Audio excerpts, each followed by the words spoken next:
Sa murang edad, nakilala si Rene Baterbonia bilang isang masipag at talentadong basketball player na may malaking pangarap para sa kanyang pamilya at sa kanyang kinabukasan.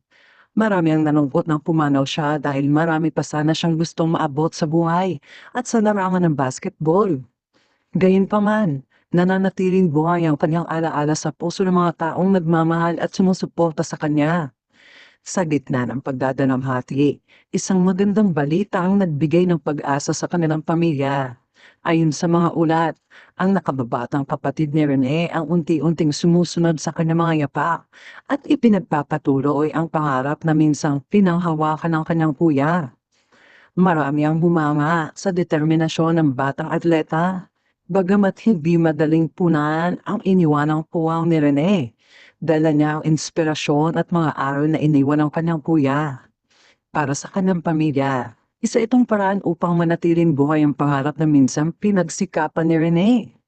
Patuloy namang nagpapakita ng suporta ang mga kaibigan, dating coaches at mga netizen sa pamilya Baterbonia.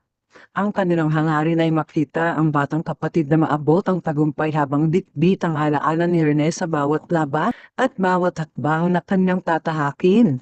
Bagamat wala na si Rene Baterbonia, nananatiling inspirasyon ang kanyang kwento.